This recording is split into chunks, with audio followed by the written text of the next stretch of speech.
Welcome to Revenge Report. Don't forget to hit that like button and subscribe for more. Let's dive in.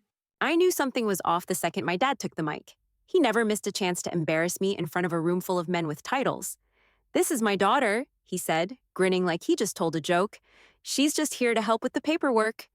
Everyone laughed. Polite, uncomfortable, stiff-lipped laughter. Even the CEO chuckled. I stood there in my blazer and heels, nodding like it didn't sting. "My name's Natalie. I'm 38. I work as a corporate compliance director for Langford Hale International. Billion-dollar contracts, cross-border law, anti-fraud strategy. But to him, I'm still the girl who checks spelling in contracts." We were in Miami, top floor of the Intercontinental, glass walls, flags lined up, press snapping pictures. This wasn't just a signing, it was a handshake between two governments. The CEO stepped forward, holding the fountain pen. It was glossy black, gold trim, engraved, Legacy, a gift to the Colombian foreign minister, who stood across the table smiling politely. My dad had handed the pen over minutes before, said it came from an old friend. I watched the cap come off. Click. That noise. Too loud. Too sharp.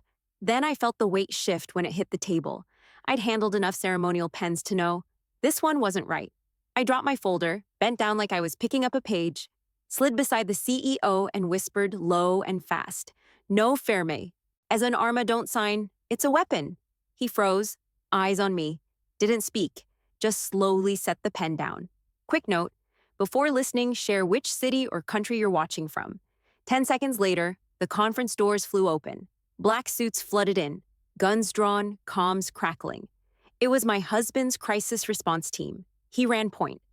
I hadn't told him what I suspected, but clearly someone else had seen the signs too. Security grabbed the pen, scanned it, unscrewed the barrel. Tiny wires, trigger mechanism, enough explosive to blow a hole through anyone holding it, and whoever stood nearby. Silence. Then chaos. Reporters shoved forward. Ministers backed away. The CEO locked eyes with me. No words. Just stunned. And then everyone turned to look at my dad. He stood there, arms crossed, face pale. "The pen?" someone said. "Who gave it to you?" He blinked, looked at me, looked at the table. "I did," he said, voice flat. "It came from an old friend." They didn't even let me catch my breath. Two guards flanked me before the press could start yelling questions. No thanks, no handshake, nothing. Just a quiet tap on my shoulder and, "You need to come with us, ma'am." They led me through a side door into a service corridor, away from the conference floor, the echo of shouting and camera shutters fading behind us. I kept my mouth shut. I already knew what this was. The room they brought me to looked like it had been thrown together in an hour. Folding table, metal chairs, exposed vent overhead. One single folder on the table with my name printed in bold. 3 people came in. The lead investigator, Jeff Porter. Straight tie, military posture, eyes like they were always scanning for a lie. He didn't sit, just stood across from me and said, "You want to explain what the hell that was out there?" "I prevented a murder." "You're welcome," he didn't flinch. "You're compliance, not security. You don't act on hunches." "I acted on what I heard," I said. "It was a risk, yeah. But what if I hadn't said anything?" He dropped the folder open, nothing inside, just a prop, a bluff. "You're not trained for threat detection, so unless you want to be part of this investigation, I suggest you start talking." "How'd you know?" I took a breath. 2 days ago, I was walking past Office 14B, old storage room near the finance floor. There's a vent in that hallway, thin walls. I heard voices. Spanish. He narrowed his eyes. "You fluent?" "Native level. I translated intercepts for corporate audit before this job." "What did you hear?" I leaned forward. Only a few words were clear. One said, "Cuando firme, cae." When he signs, he falls. Jeff stayed silent. I kept going. Then I heard, "La pluma es la bala." "The pen is the bullet." He finally sat. His voice dropped. "Who was speaking?" "I don't know. One of them mentioned the name Miguel. That's it. No other voices I could identify. Just muffled speech. No cameras in that hallway." I checked. Jeff stared at me, long enough that I started to feel the heat rise in my chest. "No audio," I said. "No proof. Just instinct." I remembered those exact phrases from chatter I translated in a compliance suite back in 2021. Same region, different players. But it stuck with me. Why didn't you report it sooner? Because I wasn't sure I'd heard it right, I snapped. And if I was wrong, I'd be the paranoid compliance girl causing an international incident. Again, he stood up, pacing. Well, now you have caused one. The board's embarrassed. The foreign minister's calling for a formal review. Your father vouched for that gift personally? I looked at the ceiling vent. Same kind of metal I saw earlier. Same faint hum. Jeff stepped closer. Did someone tip you off? Are you covering for anyone? No. You understand how this looks. I do. You made your father look like a fool in front of 20 nations. I blinked at him. No. The truth did that. I just didn't cover it up. He backed off, grabbed the empty folder, and slammed it shut. We'll need your full statement in writing. Don't leave the building. Wasn't planning on it. They left. Door slammed. I sat alone, room buzzing with silence. My hands were still shaking. Not from fear, from fury. I should have been thanked, protected. Instead, I was boxed up like evidence. They'd all seen what happened. They knew that pen wasn't some random fluke, but no one wanted to talk about the fact that my father was the one who handed it over. He was the company hero, the legacy. And I just flipped the spotlight toward him, not with malice, but with truth. Didn't matter. In their eyes, I wasn't a savior. I was a liability. I sat there for an hour, maybe more, watching the shadows move across the vent. I hadn't just stepped out of line. I'd stepped into the crosshairs. I sat there so long the buzzing from the vent started to sound like static. I stared at the door, at the table, at my hands. But my head was somewhere else entirely. I was 10, standing on the subway platform with my mom, waiting for the Q train. A tourist, tall, sunburned, lost, walked up to us in a panic. Spanish thick accent, fast and nervous. My mom froze. I didn't. He's trying to find Canal Street, I told her, translating as fast as I could. His phone's dead, and he doesn't know where to go. I turned to him, pointed him toward the right line, rattled off the stops in Spanish like I'd been doing it my whole life. He thanked me like I'd just saved him. That was the first time I realized words had power. They could untangle confusion, connect strangers, break through walls no one else even saw. By the time I hit high school, I taught myself French, picked up Russian, and was halfway through Arabic. While other kids were chasing clout or football trophies, I was tracing patterns in language. Teachers loved it. She's brilliant, they said, fluent, precise. A future diplomat, maybe. But classmates? They saw me as a tool, not a person. I was the girl you texted when you needed a translation for your Spanish project. The one who edited your essays last minute. Always useful. Never seen. By college, I'd already figured out I didn't want the stage. I didn't care about speeches or flashy job titles. I liked the quiet work, the behind-the-scenes moves that made everything hold together. I picked compliance over litigation, risk over reward, contracts over courtrooms. Because I liked the silence, the invisible line between order and disaster. I knew where it lived, and I knew how to hold it. My first job was at a mid-sized engineering firm outside Denver. The manager introduced me like this. Natalie's going to help keep us organized. She's great with grammar. They stuck me in a cubicle with 6 binders, a red pen, and 0 expectation.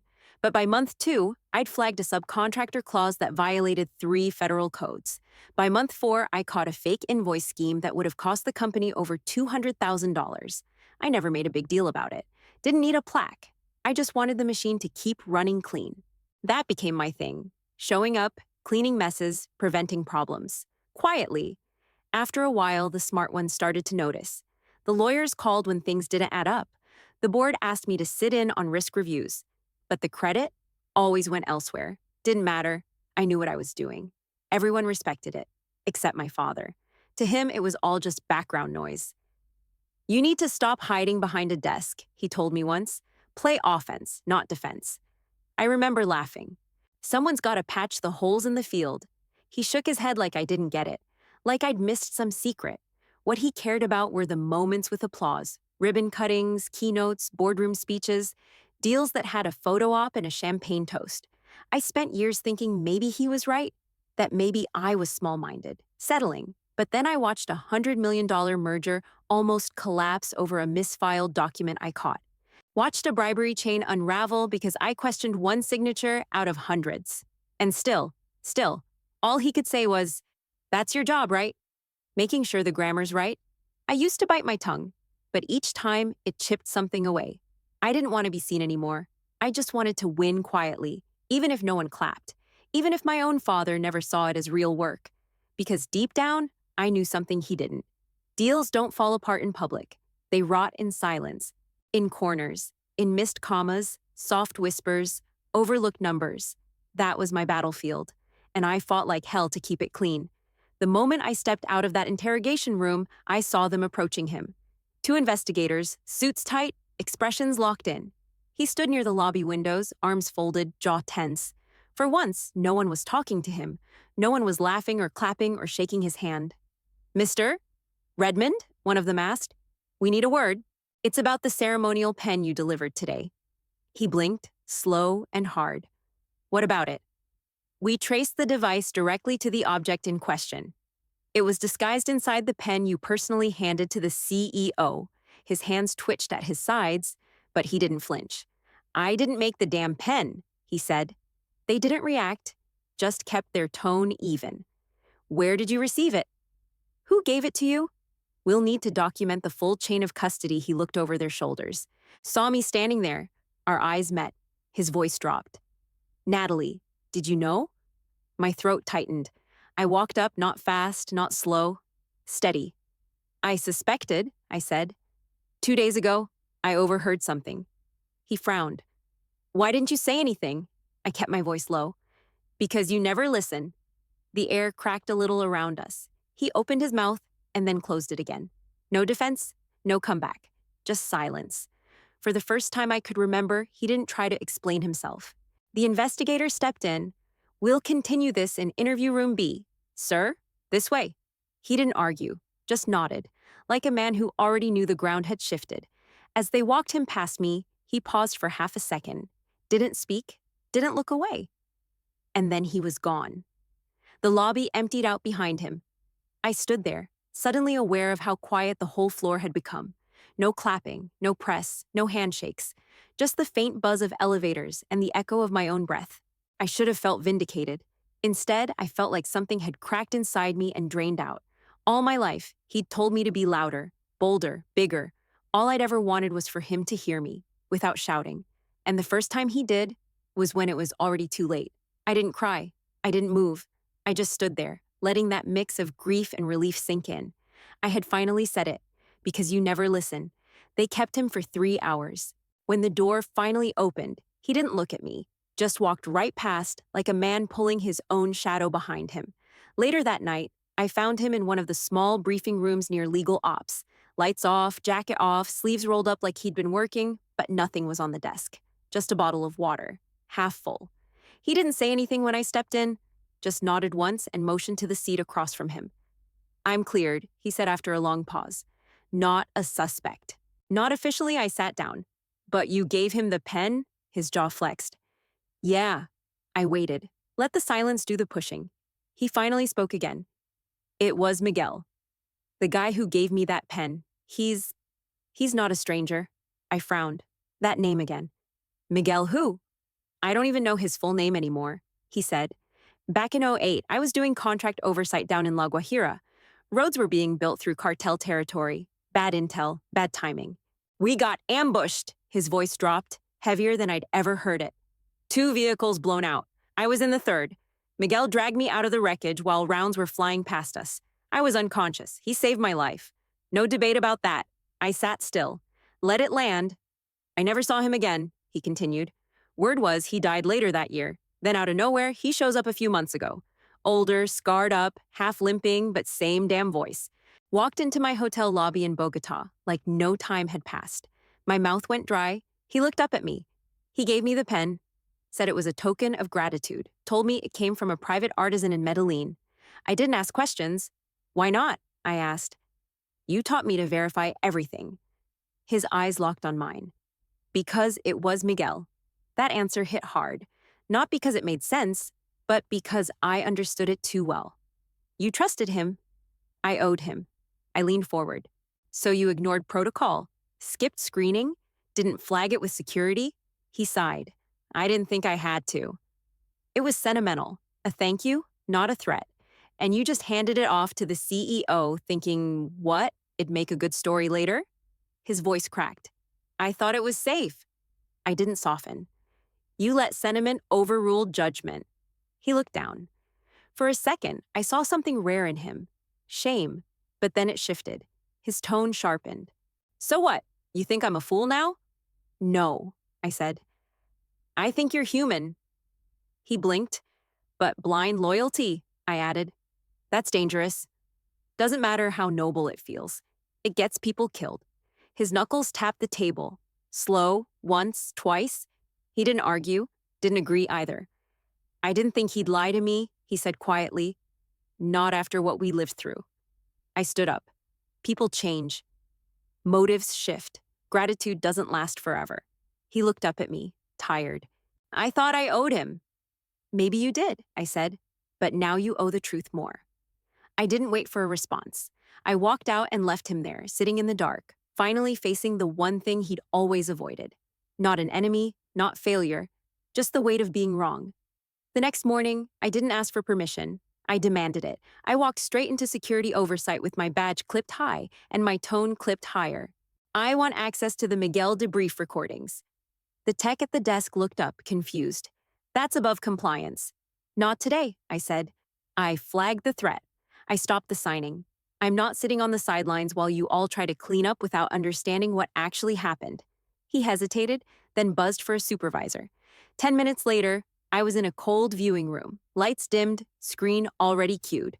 No video, just audio. Click. Static. Then Miguel's voice. Calm, older, still with that rolling edge of smugness under every word. They still don't get it, he said. The old man trusts me. Always did I leaned in. Honor, he continued, makes you blind. You save someone's life, they'll never question you again. Doesn't matter how long it's been. Doesn't matter what you ask for. You just knock using the right memory, and the door opens. I gripped the edge of the table. Then his voice shifted, amused, cold. The daughter, though? She's sharp, too sharp, not like him. She watches, connects dots. Couldn't charm her if I tried my heart punched once against my ribs. But him? He laughed. He handed me the pen like it was a family heirloom. Didn't even pop the cap. Said it was good to see me. Idiot. The room got smaller. That wasn't betrayal by accident. That wasn't carelessness. That was manipulation. Designed, targeted, personal. Miguel hadn't just played the system. He'd played my father. Used a memory, a rescue, to bypass every protocol we'd built. I sat back, stomach tight. This wasn't about security gaps or compliance failures. This was about trust and how easily it could be weaponized. It would have hurt less if my father had done something wrong, if he'd lied or plotted or covered his own ass. But he didn't. He believed, and he got used. I closed my eyes for a second, pulled out my notepad, and wrote one sentence without thinking. Weakness isn't always evil. Sometimes it's just as dangerous. I stared at those words, hands still clenched around the pen. The room stayed silent except for Miguel's voice looping in my head. Honor makes you blind. My father wasn't guilty, but that didn't mean he was safe. I walked straight out of the recording room and into surveillance archives. My badge wasn't high enough for clearance, but my attitude was. Pull all badge logs and security cam footage from the lower level loading bay, I said.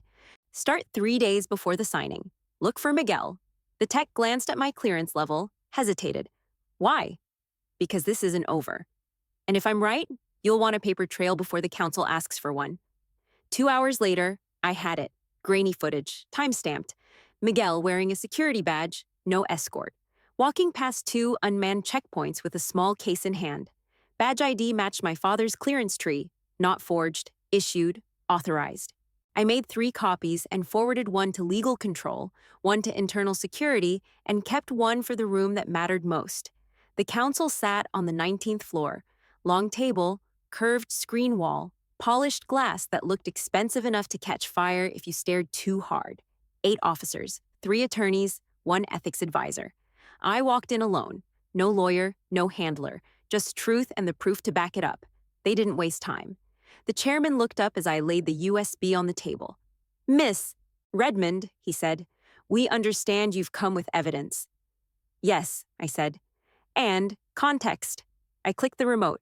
Footage played. Miguel, clear as day. Badge visible. Timestamp unaltered. The silence after it ended was colder than the footage.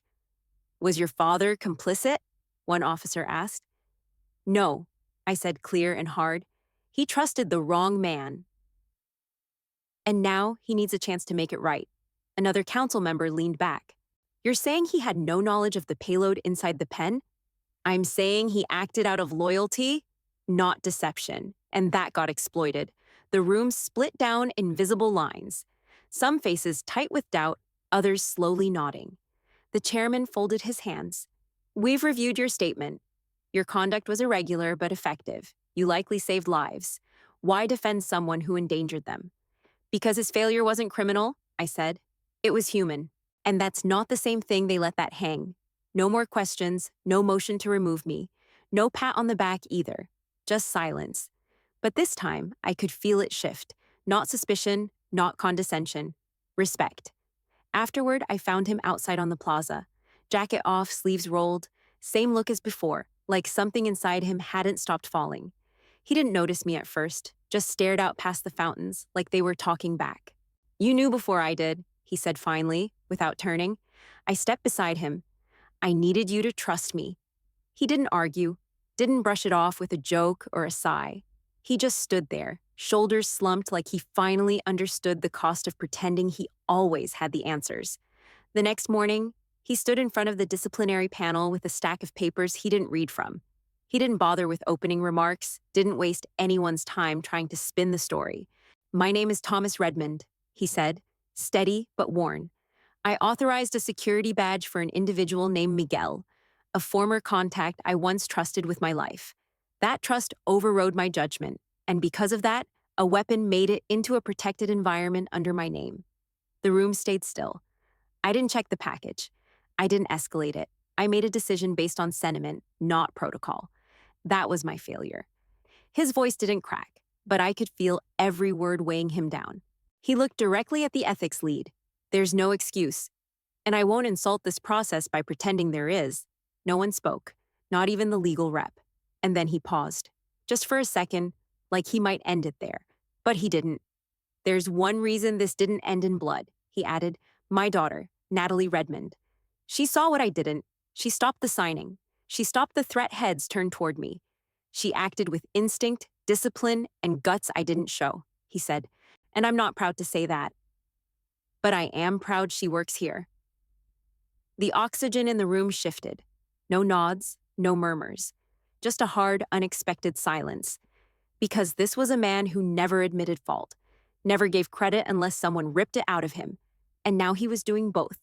Clean, bare, with every eye watching. He folded his hands in front of him. I accept full responsibility for my actions. Whatever the board decides, suspension, reassignment, or termination, I'll accept it without argument. But I won't redirect the blame to anyone else. Not my team, not the process, and certainly not her. He stepped back. No dramatics, no last word. They closed the session for deliberation. I didn't wait for the ruling. I slipped out, down the hall, and stood by the east exit where the sunlight cut sharp across the floor. 10 minutes later, he came out. No jacket, tie loose. But for once, his shoulders weren't hunched. He spotted me and walked over. Didn't think you'd be here, he said. I wasn't sure I would be, I answered. He nodded slowly, then looked down at the tiled floor. Thanks for staying. I didn't say anything, just stood there with him. Then he looked up, and I swear, he actually looked lighter, like something had finally peeled off his back. It wasn't pride. It wasn't shame either. It was something in between, like a man who'd finally stopped carrying everything by himself. Later that week, I got called into my CO's office, nameplate sharp, corner window view, the kind of room people fight to sit in. He didn't waste time, just gestured to the chair across from him and slid a folder my way. Senior advisor roles open. We want you in it. I looked down at the folder, didn't touch it. High visibility, he added. You'd be shaping policy, speaking at global briefings. Your name's already on the short list. It was flattering. Hell, it was more than that. It was something they never would have offered me 6 months ago. Not to the background girl. But still, I shook my head. Respectfully, no. He raised a brow. No. I don't belong in front of microphones, I said. I belong in files, call logs, dirty audits, the places no one looks until it's too late. That's where the danger is, and that's where I'm useful. He stared for a second, then nodded slowly. Fair, he said. Then I'll authorize full spectrum clearance instead. You'll have access to everything below red flag threshold, nothing hidden. Perfect, I said. I stood, shook his hand, and walked out without the folder. Back in my regular office, things felt different, not loud or dramatic, but noticeable. Coworkers looked up when I passed. A couple nodded. One guy even dropped off a coffee without a word. No more being invisible. I was still low profile, but now, recognized. A few days later, my father called me into his office. Same office he'd had since I joined. Same old desk, same stiff chair across from it. Except this time, something new sat on the shelf behind him. A photo, framed. It was me, 23 years old, first job, badge clipped too high, blazer too big.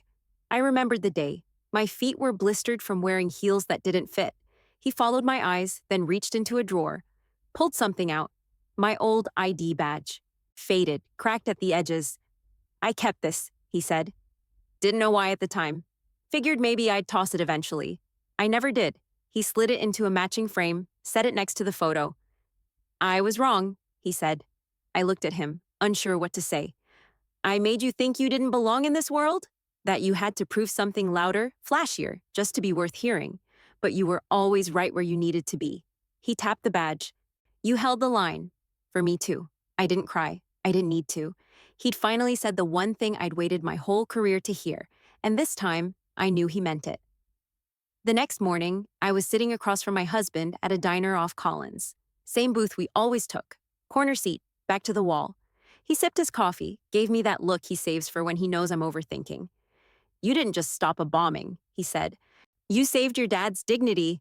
I stirred my creamer in slow circles. That wasn't the plan. Doesn't matter, he said. It's what happened. The waitress dropped off our plates. Eggs over medium, bacon crisp, toast burned just enough. I didn't touch it right away. I kept replaying the last few weeks, the pen, the hearing, the counsel, that framed badge on my father's shelf. It hit me right there, over coffee and buttered toast. Being the Keystone isn't about title. It's not about corner offices or public thanks. It's about holding things steady when no one else can. While you're listening, tell us which country you're watching from. For years, I'd let myself blend in. Sat in meetings, flagged the red lines, caught the inconsistencies, all without making noise. But now people leaned in when I spoke. Not because I yelled, not because I had power, but because I was right. Consistently, quietly. My father had started listening too. Not perfectly. He still interrupted more than he should, still defaulted to his own opinion. But he paused now. He asked. He heard me. That was new. That was everything. I picked up a piece of bacon, bit into it. Across the table, my husband was already halfway through his eggs. You good? He asked. I nodded. Yeah, I'm good because I finally understood something. Strength doesn't have to shout. Sometimes it's a quiet hand on the table, a warning in a whisper. The decision to stand still when everyone else scrambles. For the first time, I wasn't chasing applause or trying to be heard. I was just enough.